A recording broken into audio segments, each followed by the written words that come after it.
Hello everyone and welcome to yet another Dungeons & Dragons 5th edition video. In this video, I'm going to be reviewing both of the Dungeon Master screens. That's right, there is two. This one, the official Wizards of the Coast Dungeon Master screen, which only came out about a week or two ago, and this lesser known one by Gale Force 9, which is specific to the Hoard of the Dragon Queen Dungeon Master screen. If Gale Force 9 sounds familiar, that's because they're the people who do the spell cards that I just put up a video shortly, or I just put up a video not that long ago, rather. And you can click right here to check out that video. So let's just jump right into it. Both of these cost about the same. They're a kind of a thicker cardboard material, and they do, you know, stand up on their own as a screen should. They both run about $15 to $20 with a little bit of difference depending on shipping and things like that. So, of course, there goes my phone. Let's turn that off. So, inside flap. Oh, you know what? Let's start with the outside, actually. You've got fancy art. You've got the dragon here fighting a group of PCs and some kobold fighters over here. And then over here you have a barbarian being attacked by some more kobolds from behind. So most of those NPCs, or the PCs rather, they look like the Icons of the Realm minis that are put out by WizKids. So maybe I'll do a review on those as well because I have a handful of them. But first up, the inside flap, not sure if you can see that, but that is all about NPC creation. I don't know about you guys, but I don't think that a full list of tables for creating NPCs needs to be in a Dungeon Master screen. I don't know about everybody else, but when it comes to me running a game and designing NPCs, I typically have the NPC's information written down ahead of time in a notebook or what have you. There's not going to really be a situation where I need to whip up a fully storied out NPC on the fly. So to give you guys a little bit of heads up of what's here, it's basically everything that's in a player character background. You have characteristics, ideals, bonds, and flaws, the same stuff that you have when you choose your character. And there are same kind of things too. Arrogant, friendly, personal goal or achievement is a bond, forbidden love or romantic susceptibility is a flaw, and then the ideals are aspiration, charity, community, the same kind of stuff that you have for PCs. And at the bottom of this page is a name generator where it has 3 columns, beginning, middle, end, and you roll a d20 to determine a character. So why don't we try to roll one up right now? I've got a d20 right here. So we've got a 1. There's nothing, so we got to roll again. 7. So it starts with D, E. D as in dog, E. Middle, V-A-S-H. So we're at Devash. And then Devashia. Quality names we've got here. Devashia. Again, maybe this is probably one of the better parts of this, because coming up with NPC names pretty difficult. A lot of times you end up drawing stuff, in my experience, from pop culture that just makes your PCs roll their eyes. So to this inside flap here, you have the beginning of conditions, and then it continues onto this flap here. So let's just go over real quick. This I find very useful. As both a player and a DM, this would be great to have. Blinded, charmed, deafened, frightened, grappled, incapacitated, invisible, paralyzed, petrified, poisoned, prone, restrained, stunned, unconscious, and they even have a section at the bottom for exhausted with the 6 levels of exhaustion, which is nice. All of this information can be found in the back of the player's handbook. I believe it's Appendix A, but having this right in front of you is a really great tool. Do I think they needed to take up one full pane of the screen and half of the next? No. And in the other screen we're going to look at in a minute, it's proof that you don't have to, because they did that. Now, it is nice because they added in all the art from the appendix. I like having all the art on the screen. It's nice, but I feel like I'd rather have less art and more information, because this is a screen. Having the information at hand is what it's there for. So, in one of these inside flaps here, the one that has the second half of the conditions over here, there's probably, I'll bring this in closer, but this little table right here, hidden below this weird art of a deck of many things, is probably one of the most useful tables, in my opinion. And that, right there, is setting a, oops, sorry, I'm right in front of the mic there, setting a difficulty class from very easy, easy, moderate, hard, very hard, and nearly impossible with the requisite numbers. If you're a new DM or a new to 5th edition DM, or you just need an idea, you're like, oh, can my party members really break this door down? Well, they're pretty strong, but this is nearly impossible, so you set the DC at 30, and especially at lower levels, there's really no way your players are going to be able to break that. But it's a super useful table that's really tiny, hidden underneath a piece of art of decks of cards. Very easy to miss. Now, the second half of this same pane, over on this side, very useful information. This is cover. Super useful in your combat scenario to tell you half, 3/4, and total cover, what they grant. This here, obscured areas, lightly obscured and heavily obscured. What the effects are, basically the effect of being blinded or disadvantage on attacks, and things that cause either of those. Light source, this one I think is kind of neat. I don't see it getting implemented a lot in my games that I'm playing in right now, but depending on if your DM's a real stickler for light and like a fog of war type situation, especially if you're using something like Roll20 or an online platform, this could be really useful. But for instance, a candle throws bright light for 5 feet, dim light for another 5 feet, and the candle will last about an hour, whereas a bullseye lantern sends bright light in a 60-foot cone, dim light in another 60 feet, and the duration on the bullseye lantern is 6 hours. Down the bottom here, a little redundant, this is skills and associated modifiers. This is the same information that you basically have right on the character sheet. Acrobatics uses dexterity, deception uses charisma, and so on. And then the final page, or pane, right here, has some interesting stuff. So you have travel pace, probably pretty useful if you do a lot of chases or overland adventuring, a very kind of epic Lord of the Rings style campaign perhaps, where you would need to have at hand how fast you could travel at a fast pace per minute, per hour, per day, and if there's any kind of negative effects to that. Encounter distance, now this one, I don't really know what they're going for, and maybe you guys do and you can explain it to me in the comments below, but they have different kinds of terrain, Arctic, forest, hills, jungle, mountain, and so on. And then an encounter distance, and it's some roll times a number of feet. So let's say you're in a forest, fairly common way to go about having an encounter. So you're in a forest, the encounter distance is 2d8 times 10 feet. So if you roll max on that, and you roll 2 8s, you're looking at 160 feet.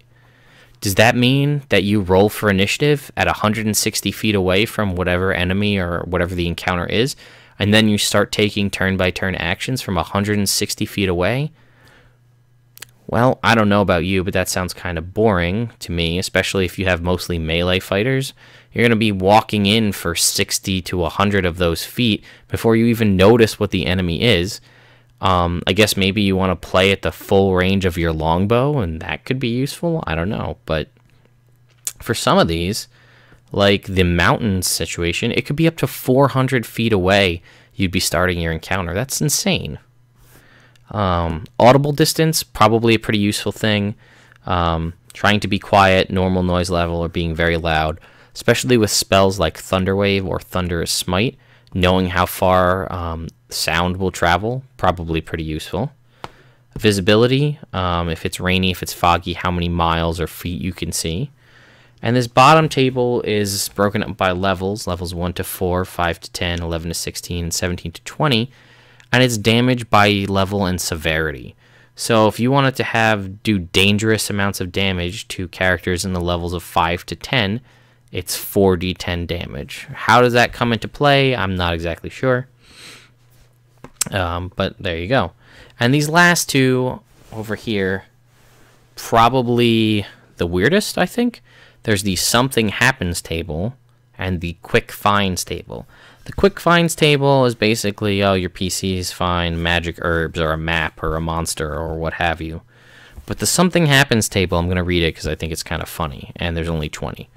A door opens, a fire starts, a meteor shoots across the sky, a monster appears, a screech pierces the air, a storm begins, a strange star appears in the sky, a strong gust of wind blows through, a tremor shakes the ground, someone experiences deja vu, someone gets angry, someone glimpses the future, someone has a sense of foreboding, someone has to go to the bathroom, someone spills or something spills or falls on the ground, something isn't where it's supposed to be, the lights go out, the sun comes out, there's a foul smell in the air, or unexplained magic occurs. I guess this would be if you need a plot hook or you want to kind of jolt your players back to attention, like, hey guys, let's focus. While you're sitting around talking about, you know, whatever's on TV that day, or everybody's just chowing down on snacks and not paying attention, you say, and meteor shoots across the sky. Maybe it has nothing to do with the game at all, but it just catches their attention. And then, you know how players get. They could just go off on this whole huge tangent about what that meteor is about, and it doesn't mean anything at all. As far as this screen goes, my DM and me as our group got play with this past weekend. Super useful, and a lot of the stuff was useful information. Even at the basic level of being able to hang cards off of it with the different characters' initiatives, or different characters' names to mark where the initiative order is. That was great. I would change some things. As I mentioned in the beginning, I would get rid of the NPC creation table. I think that doesn't really have a place in a screen. And as much fun as all this really lovely art is, maybe not so much art and have more tables. I'd love a lot more combat-oriented stuff. Maybe a list of things that in combat that cause advantage, a list of things that cause disadvantage, how disadvantage and advantage work. The different actions, that would be really big. The different actions you can take within combat, hide, dodge, disengage, those kind of things. Because a lot of those players forget, or as a DM, you forget that maybe that your NPC wants to run away, and you forget that disengage is an action available to them. So they run, provoke an attack of opportunity, and they get slain, and that ruins the rest of your story. So if that was me, I would change those few things. But all in all, good job, Wizards of the Coast. If there's an updated one, I'll probably buy it. But this is pretty great. And it's better than most other screens that I've seen in the past, which are very thin, almost just like a piece of folded cardstock. This is actually pretty heavy duty, and it'll last you for a while. Also, pretty heavily laminated, so I don't have any water here, but I would imagine this would stand up to a pretty decent spill.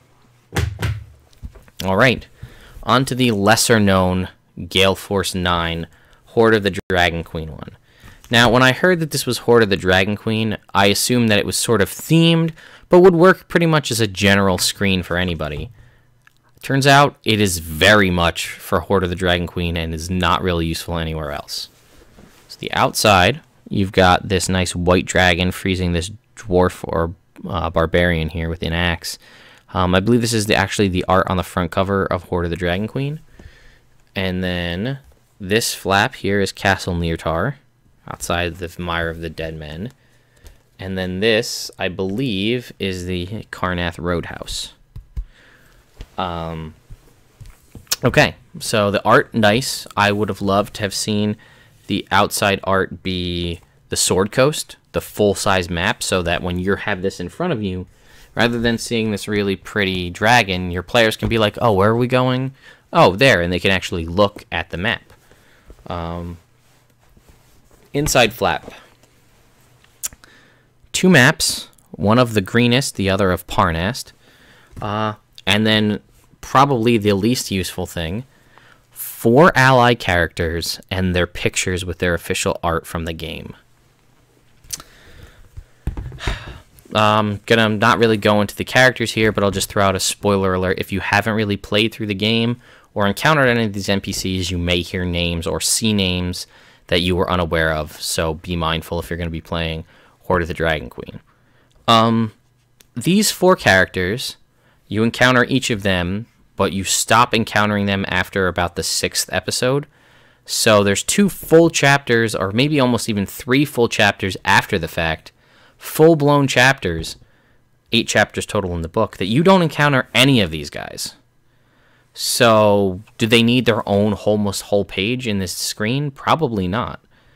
Also, do you really need to reference them by picture all the time? Maybe just a list of NPCs in the chapter they were in would be more relevant. And again, most of these guys, they're around for 1 chapter and then they're gone again. They might play, and I can't speak from experience because I haven't played into Rise of Tiamat yet. Maybe they come back, but even still, these other towns probably won't. Greenest is the first town in the first chapter, and you sort of have interaction with it in the first 2 or 3 chapters. And Parnest, I haven't actually gotten to yet, so I have to assume that it's in the 7th or 8th chapter of the book. But there were other towns and maps in between that, why not have them on here as quick reference for the DM? So that's that. Now here, this inside flap, the middle one, is, oops, it's this one over here. This is a random encounter table. Certain episodes have different situations where you're going to be encountering random enemies, but it goes episode 1, episode 3, episode 4, 2 for episode 4, episode 5, and episode 6. Nothing for episode 2, nothing for episode 7 or episode 8. And there are various different things. Roll a d20, roll a d8, and you encounter, PCs encounter X. Some of these, I feel like you should probably just have an encounter table for every single chapter. Because, for instance, one of these chapters takes place in a cave. You walk into the cave, the door pretty much shuts behind you, and you're in the cave. There's a finite number of things in that cave, as per the book, I would assume. And they have a random encounter table here, which is just adding enemies to the table, to the dungeon overall. I would have loved to have seen one, even if it's just like a group of things, or you just want to throw in something completely random, like an ooze, or, I don't know, a pseudo-dragon, or whatever, something different to make the game a little bit more, have a chance to be a little different for each player, or each party. So, but again, if you look, you have this big old space for the art for this white dragon, where you could have put another random encounter table. So, other inside flap here. This one is what I was talking about. I'm not going to bring this in too close, but this is all of the conditions. All of them. Just with a bulleted list with no art. Even you have a big blue dragon art down on the bottom. It doesn't have exhaustion and exhaustion levels, but look at all this space you have right here. You could put the exhaustion levels here or over here and still have plenty of other room to include something else. So it proves that you can have all of the conditions on one page, unlike the Wizards of the Coast screen where it took up 1.5 full panes and you had to cram other stuff in little small areas. So that's something. And then the most useless of all pages, the list of enemies. You have cultists and enemies here. I'm not going to go into the names. I'm not going to bring this in too close because I don't want to spoil anything for anybody. But when, as a DM, are you going to need to know who the enemies are at a glance with their names and, like, the way they look? I doubt, the book is probably going to do a pretty good job, and I flipped through it myself, so I do know that the book is going to tell you when these enemies are showing up. You're going to have the picture of them there when they're relevant, and then when they're not, they're not. Because I don't know about everybody else, but in my experience, a lot of the time with these kind of enemy characters, your party is just going to kill them because it's easier for them. Unless they're a very goody two-shoes group, they're probably just going to off these characters and try to take whatever they have. So you're really not going to have to reference them again. Now, some of them do persist over several chapters, so that's fine. Do you need a written name with a piece of art to take up one whole pane of this potentially $20 screen that you have? Probably not. Again, combat stuff would have been nice. Maybe a list of the magic items that you're going to acquire in or find within this campaign. How about a list of monsters?